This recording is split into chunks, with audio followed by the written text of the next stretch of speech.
Hi அம்முக்குட்டீஸ், எல்லாரும் என்ன பண்ணிக்கிட்டு இருக்கீங்க? ஸோ நான் இப்போதான் வீட்டுக்கு வந்த மணி பார்த்தீங்கன்னா 7:45 ஆகுது. ஸோ பால் சாப்பிடலாமேன்னு சொல்லிட்டு வந்து பால் காய வச்சுட்டு இருக்கேன். ஸோ கிளம்பலாம் அப்படின்னு சொல்லிட்டு இருக்கும்போது கரெக்டாக பார்த்தீங்கன்னா ஒரு கஸ்டமர் வந்தாங்க.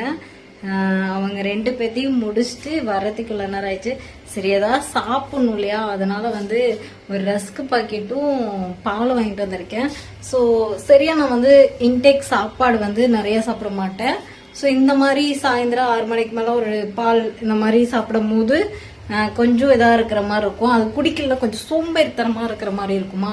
சரி ஓகே, இன்னைக்கு நம்ம வந்து லேட்டானாலும் பரவாயில்ல குடிச்சிடலாம் அப்படின்னு சொல்லிட்டு, ஏன்னா நம்ம 10 மணிக்கு தானே கடை க்ளோஸ் பண்ணுறோம். அதனால சரி இப்பயே போய் டீ வச்சு குடிச்சிட்டு நம்ம வந்துடலாம் அப்படின்னு சொல்லிட்டு பால் காய வச்சுட்டேன். ஸோ டீ குடிச்சிட்டு பால் காய வச்சுட்டு ஸோ சேட்.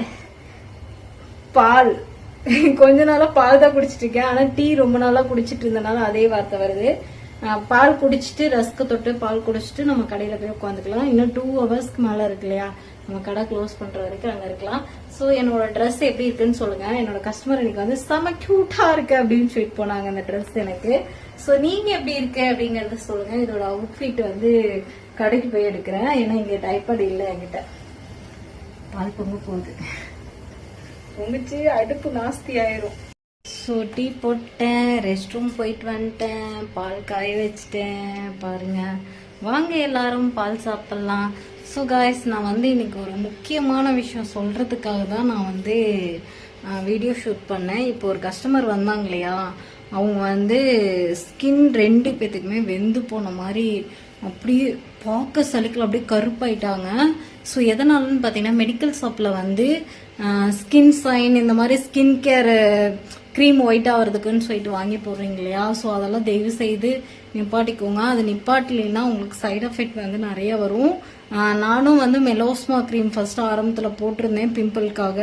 ஸோ அந்த பிம்பிள்லாம் இருக்க இருக்க இருக்க இருக்க அதிகம்தான் ஆகுமோ ஒழிஞ்சு நம்மளுக்கு கம்மியாகாது. தயவு செய்து அந்த மாதிரி க்ரீம்ஸ் எல்லாமே நிப்பாட்டிருங்க. ஸோ நான் இப்போ நம்மளோட குளியல் பொடி மட்டும் தான் போட்டுட்டு இருக்கேன், எனக்கு எந்த சைட் எஃபெக்டும் வரல. தயவு செய்து சொல்றேன், அந்த மாதிரி இருக்கிறது எல்லாமே என்ன பண்ணணும்னா போடுற வரைக்கும் நம்மளுக்கு ஒயிட்டா காட்டும். அதுக்கப்புறம் விட்டதுக்கு அப்புறம் நம்ம நேச்சுரல் கலர், நம்ம இருக்கிற கலரோட 2 மடங்கு நம்மளை கருப்பாக்கிறோம். சரிங்களா? அதனால அது மங்கு இருக்கிறவங்களாம் இப்போ யூஸ் பண்ணிட்டு இருக்காங்க இல்லையா, அவங்களாம் போடுற வரைக்கும் கலரா இருக்கும். ஆனா அது போட்டதுக்கு அப்புறம் நம்மளுக்கு பீல் ஆகி இதாகிறதுனால சைட் எஃபெக்ட் நிறைய வரும். சுருக்கங்கள், ஏஜ் ஆன மாதிரி லுக்கு காட்டும். நேச்சுரல் நம்ம கலர் என்னவோ அதுதான் உண்மை, அதை மட்டும் நம்புங்க. ஸோ இந்த விஷயத்த நான் உங்கள்கிட்ட ஷேர் பண்ணணும்னு நினைச்சேன். உங்க மோஸ்ட்லி நம்ம இருக்கிற கலரை மட்டும் நம்புங்க. நம்மளோட நேச்சுரல் கலர் மட்டும்தான் உண்மையான கலரு. நம்ம இன்க்ரீஸ் பண்ணணும் அப்படின்னு நினைக்கிறதெல்லாம் வந்து சைட் எஃபெக்ட் வரும். ஆனால் ஸ்கின் கேர் ரொட்டீன் வந்து கண்டிப்பாக பண்ணிங்கன்னா நம்ம சின்ன குழந்தையில பப்ளியா அழகா கியூட்டா கலராக இருந்திருப்போம் இல்லையா, அந்த கலர் வந்து நமக்கு நேச்சுரலாக நம்மளுக்கு கிடைக்கிற அளவுக்கு ட்ரை பண்ணுங்க. சரிங்களா? மித்தது எதுவுமே ட்ரை பண்ணாதீங்க. சரிங்களா? தயவு செஞ்சு ஸ்கின்னை டேமேஜ் ஆக்கிடாதீங்க. ஸோ நான் அதை தான் சொல்லணும்னு நினச்சேன். ஸோ என்னோட ஃபேமிலிஸ் யாராச்சும் இருந்தீங்கன்னா அதை போட்டுட்டு இருந்தீங்கன்னா நிப்பாட்டிருங்க. ஸோ நான் இப்போ வந்து பிரிட்டானியாவோட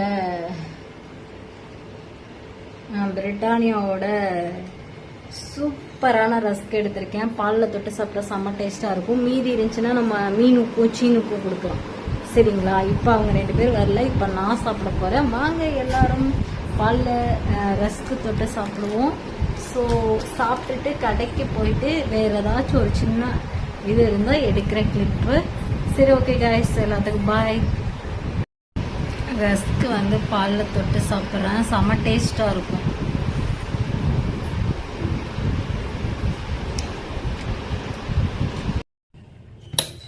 ஸோ கடை க்ளோஸ் பண்ண போகிறேன், மணி 9:30 ஆயிடுச்சு. ஸோ காய்ஸ், இன்னைக்கு வந்து செம்ம சூப்பராக போச்சு. வீடியோவாக எடுத்து போட்டிருக்கேன் பாருங்கள். ஸோ இன்றைக்கி டே வந்து எனக்கு ரொம்ப ஸ்பெஷலாக தான் போச்சு. ஸோ எப்பயுமே நீ பிஸியாக வச்சுருக்கேன். கஸ்டமரை தான் ரொம்ப ரொம்ப நன்றி சொல்லணும். சில பேர்லாம் வந்து ரொம்ப கஷ்டப்பட்டுட்டு இருக்காங்க, கஸ்டமரே இல்லாமல். நம்ம இந்த அளவுக்கு கடவுள் வந்து கொடுத்ததுக்கு ரொம்ப நன்றி சொல்லணும். ஸோ நம்மளோட ஃபேஸ் பேக்கும் இன்னைக்கு போச்சு. ஸோ இன்னைக்கு டே வந்து இப்படி தான் எனக்கு போயிட்டு இருந்துச்சு. ஸோ செம ஹாப்பியாக இருந்துச்சு. சரி காய்ஸ், நீங்கள் என்ன பண்ணீங்க, நீங்கள் என்ன சாப்பிட்டீங்க அப்படின்னு சொல்லுங்கள். நான் நைட்டுக்கு போயிட்டு தோசை தான் ஊற்ற போகிறேன். ஸோ நீங்கள் என்ன சாப்பிட்டீங்க அப்படிங்கிறதும் சொல்லுங்கள். சரி ஓகே, நல்லா சாப்பிட்டு நல்லா ரெஸ்ட் எடுங்க. நம்ம நாளைக்கு நல்ல வீடியோவில் மீட் பண்ணுறேன். So thank you. இன்னைக்கு ஃபுல் சப்போர்ட் பண்ணவங்களுக்கும் என்னோட வீடியோ பார்த்துட்டு லைக் பண்ணவங்களுக்கும் ரொம்ப ரொம்ப நன்றி. So bye. எனக்கு நிறைய அண்ணனுங்க கிடைச்சிருக்காங்க, அதுவே நான் பெரிய கிஃப்ட்னு தான் நினைக்கிறேன். ஸோ அதுக்கப்புறம் நிறைய பேர் பாசிட்டிவாக கமெண்ட் பண்ணவங்க எல்லாத்துக்கும் I love you. So bye எல்லாத்துக்கும். டாட்டா, பாய் பாய், சி யூ.